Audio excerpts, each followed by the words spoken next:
Hey guys, Mike here. So I got another loaded video for you, and in this one we're going to discuss a few things. One is what rotation you saw happening last week and some big numbers, right? And where they're rotating to. And I think I know why, and I'll show you, because if it plays out, obviously they're going to be very happy. It's going to help regional banks as well, which is why I'll show you a chart showing if it happens, regional banks are going to go to the moon again. And also, I don't know if it's a theme or it's just company specific this earnings round.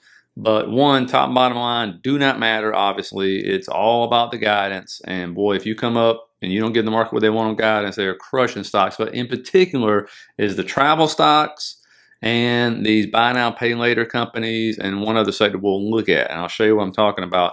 And this is where you and I come in at, right? We're on the ground floor. We are, spending for vacations or whatever. Maybe we're not spending. So you get to tell me, is that just a theme we're starting to see play out, or just company specific? That is really going to be the key, because as I said, the other thing you're seeing is you'll see these stocks pop on earnings and then they're just giving it all back, right? That's something else you're seeing as well. And then we'll go into a few other charts, especially the ones that got killed, and then of course earnings, and then there is some red folder news tomorrow.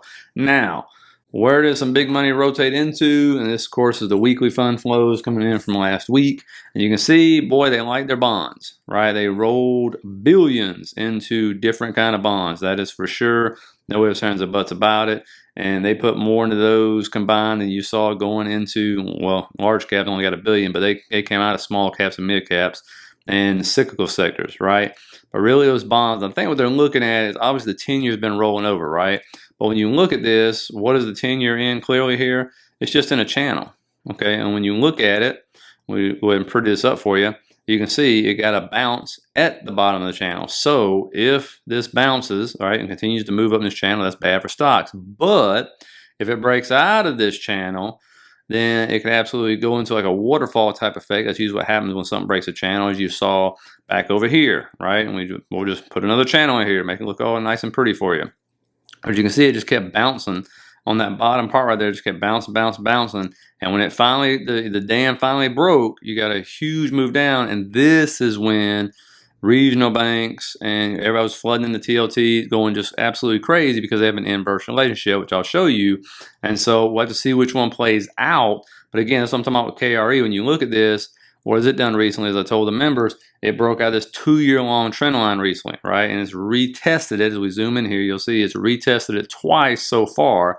And the reason why it had to come down and retest it, because the 10-year yield started popping back up. Okay, so it's either going to fall back in this, but if the 10-year yield continues to go up, this will suffer. If not, and this right here, this run right here, this is when the 10-year yield fell out of that channel. And you had a huge move up, because remember, these regional banks are holding bond portfolios that are at the bottom of the ocean. They're dog turds. They're crap. They're so far underwater, right? And so because bonds and yields have an inverse relationship, as you can see right here, this is the 10-year yield on top of this KRE chart. The 10-year yield goes up, KRE goes down. 10-year yield drops like a rock, KRE explodes. DPST is a triple leverage ETF for this. TLT, you can throw it over that as well. TLT goes up when the bond yields come down. TLT comes down when the bond yields go up. And so you can see right there clearly. Question is, and you see 10-year kind of tipping back up there, and there goes KRE. They just react inversely. So watch that. Okay, and I think that's why people are starting to roll into bonds. Now, when it comes to travel stocks, you can see Trip destroyed during earnings. I mean, just massive drop, right? Expedia destroyed, right? During earnings right there. Another massive drop. You come over here, you look at Shop, right? Now, this is not a travel stock, but this, again, is consumers, right? So in Canada and stuff. And so you see massive drop on earnings, right? Forward guidance for all these companies, not that good. Uber, again, it dropped. I think Uber and Lyft probably dropped more just because of Tesla, but again, still soft guidance. Affirm, buy now, pay later, pop, and then just absolutely plummeted after that. Upstart's another one of these ones. Loan companies, BAM, it's supposed to be the AI loan company, absolutely just got crushed right there.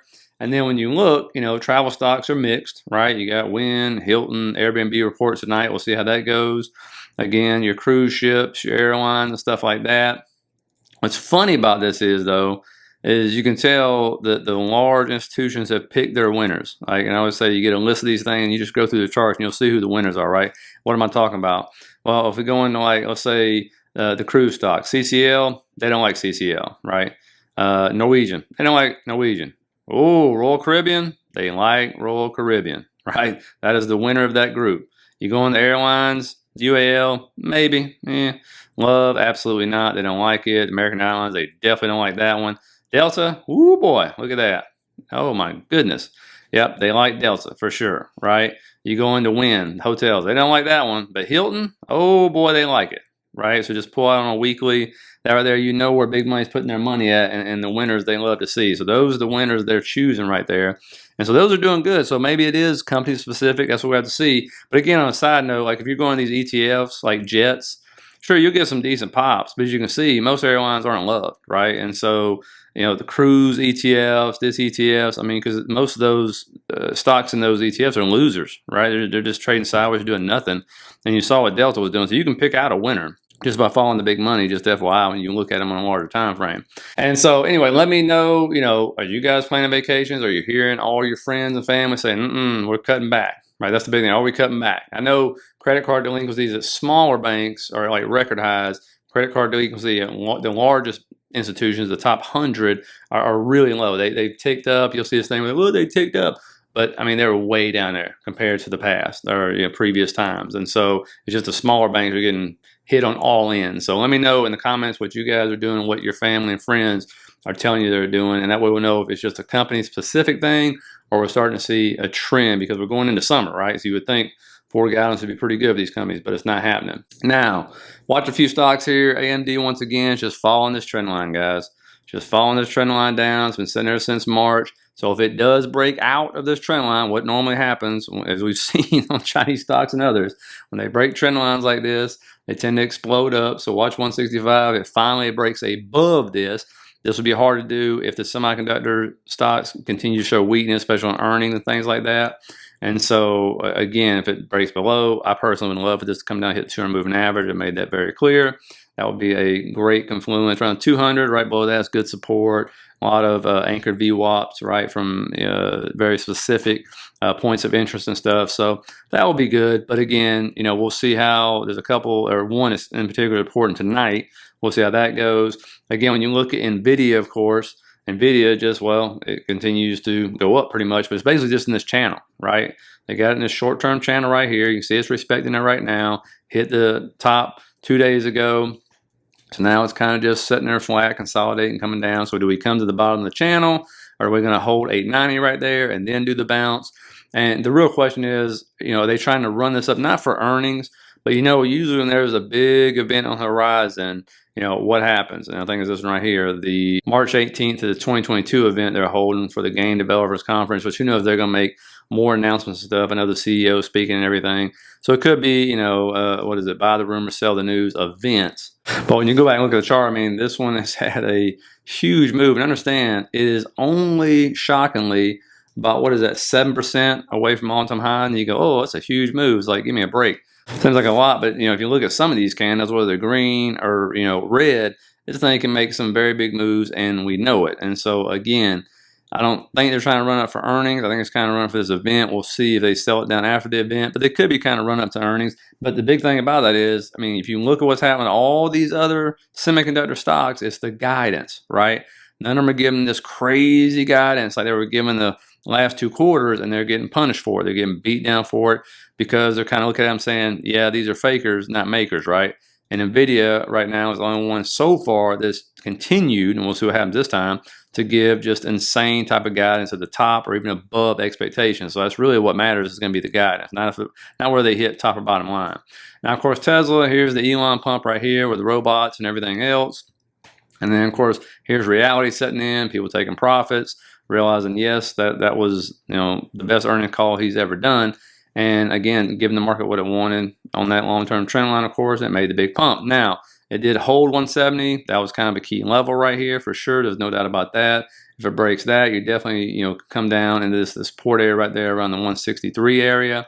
If we can break back above, close the gap above, and then head back up, 183 is definitely the target to look for. But of course, it comes out that, yes, he went to China and they talked about it and everything. He really wanted to get this proposed and get it officially done.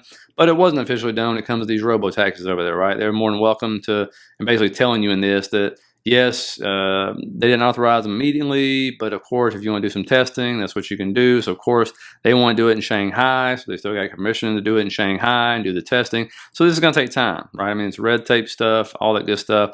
It'll get done way faster there than it would be done here for sure. There's no doubt about that. But again, when it starts to roll out, we'll see how the testing goes and stuff. And so again, looking at this, always pull up your moving averages when you get a stop here, and you can see obviously we rejected off the 100 at the top right there, but of course now it's bouncing off what? The 50 moving average. And I'll usually try to label these out because I don't even know what the colors are, but I just know which moving average is which.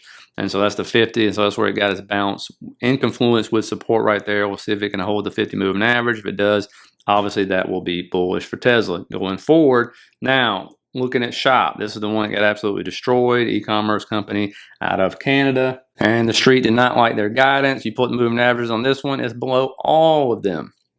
And so again, no moving average to save this thing, but it is in a very, very precarious situation because on this one, you can see the volume profile, it's sitting at support. If it breaks right there on the 61 mark, you can see this thing go all the way down around $47. And so be careful if you're bottom fishing on this one. Maybe look at it. Again, do what you want to do. Let it base out a little bit because you can see like others, they got a big pop up. Meta popped immediately when this happened. Shop did not pop. It just traded right along that area around the 61, 62 area. I showed you Celsius, huge pop up. All these things got reactions. This one did not. And so let's see if it bases out, because if it breaks that level, it's got a chance to fall much further. And so I'm just saying, be careful. You can see right there just wasn't real reaction going on right there. It's just kind of holding. So hopefully it'll hold in everything and start to move back up. But again, looking at what some other stocks and how they reacted when they went down, again, I'm not saying Shop is Meta, but it's in the same boat as Celsius and Upstart and a lot of the rest of those pretty much, because it's a high flyer and you just didn't get that crazy reaction. Let's see what happens tomorrow.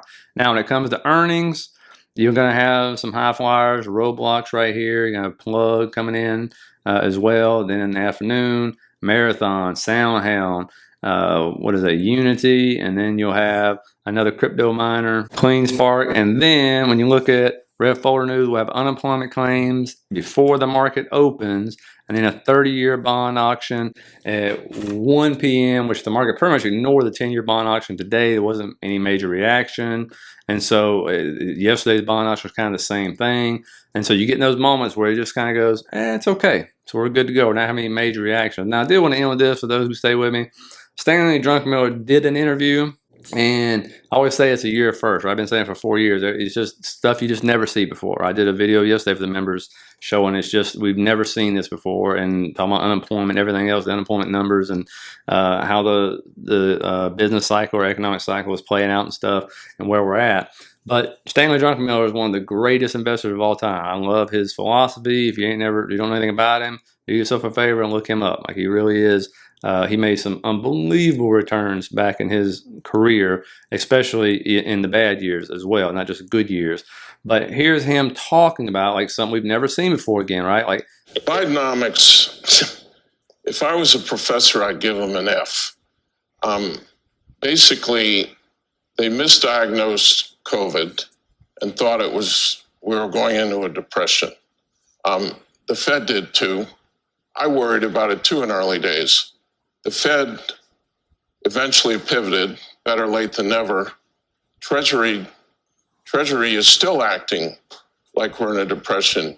It's interesting because I've studied the Great Depression, and you had a private sector crippled with debt with basically no new ideas. So interventionist policies were called for and were effective.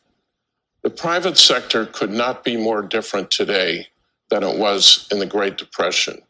Their balance sheets are fine, they're healthy, and have you ever seen more innovative ideas that the private sector could take advantage of now? You've got blockchain, you got AI, you got the whole thing. All government needed to do was get out of their way and let them innovate. Instead, they've spent and spent and spent. And my new fear now is that spending and the resulting interest rates on the debt that's been created are going to crowd out some of the innovation that otherwise would have taken place. We've got a 7% budget deficit at full employment. It's just It's unheard of. And so let me know if you agree with that in the comments. And understand that has nothing to do with politics, because understand in 2020, I always say this, it didn't start on Biden. He wasn't president in 2020, right? And Trump has been on record as saying that he would have sent out $2,000 checks, not $650 checks or whatever, but the Senate wouldn't let him do it. Okay, so imagine how much money would have actually went out, right? So it's both parties' faults, all that good stuff. But yeah, it's crazy to watch the amount of spending that's still going on, right? When employment's where it's at and all this stuff, it I don't know, blows me away. It still does. I can't believe it blows me away, but it still stuns me how they ignore reality and stuff. But anyway, let me know if you agree with the comment stuff or not. But I hope you guys got something out of it. Hit the like and subscribe button if you did. And I will see you guys tomorrow. Submit any questions you want for Saturday's video as well. Because remember, I do a Thursday video, but I do take Friday off to go spend with my family and stuff. So, and set up Saturday and Sunday's videos. So have a good one, guys. I'll see you tomorrow.